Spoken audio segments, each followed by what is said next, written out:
If you're a Jet fan, put a smile on your face. There is nothing bad to say about this team right now, except Quinnen Williams isn't signed. And I know all you people out there are crying, just like you were crying, that Aaron Rodgers was not traded yet to the Jets. It took like 2 months for the Jets to make that trade because it was strategic. That's the way Joe Douglas works. I believe the Jets are strategically planning to give Quinnen Williams what he wants. Now, I heard the Jets wanted to give him a 4-year deal. He wants a 5-year deal. They were willing to give him over $25 million, but they didn't want to give him a 5th-year option. Quinnen Williams is going to be 26 next year. 5 years, he'll be 31. Now, defensive tackles have played past 31 and been pretty good. One of them is Aaron Donald, who will be 31 this year. Last year, he wasn't an all-pro player because of Quinnen Williams. That was the first year in his career he wasn't an all-pro player. There are players like Carl Lawson. As ESPN Field Yates report, Carl Lawson took a pay cut of $6 million this season. This move helps the Jets create $12.7 million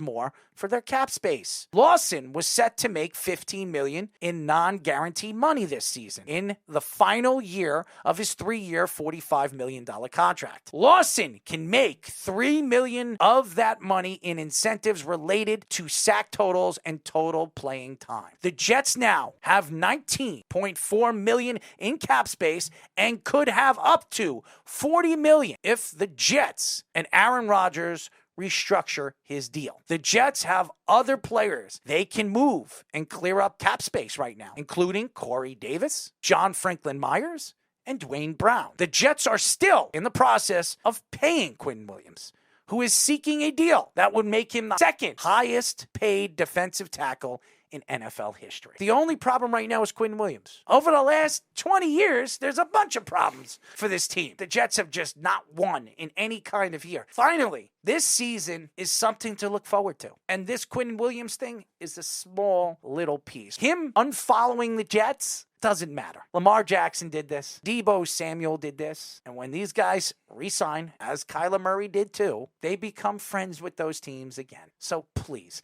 stop it. Do you really think Joe Douglas made all these moves and generated all this cap space to not have Quinnen Williams on this roster this year? He's not that stupid. And now, ladies and gentlemen, the New York Giants, which I don't know what they're doing. I don't know how good they're going to be. Their schedule is interesting this year. It is going to be hard. Giving Daniel Jones the extension, I have to question. I don't care how much cap space they're saving. When you have a player like Saquon Barkley that is 85% of your offense, he runs 85% of the time, and you're not going to give him the money that he wants. If I was Saquon Barkley, I wouldn't be happy either. I like Dexter Lawrence.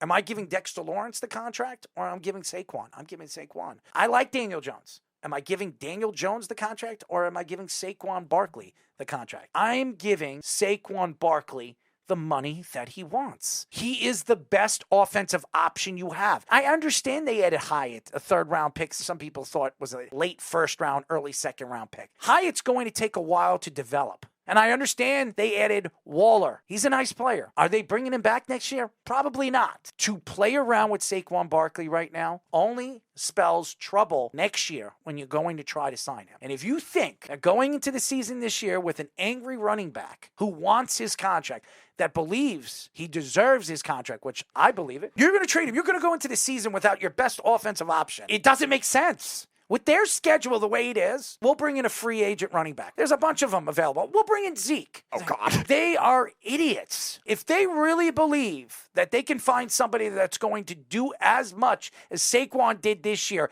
and played hurt and did it so well, and he played every single game this year, I cannot sit here today and say that the Giants are put in the right position to win and succeed this year.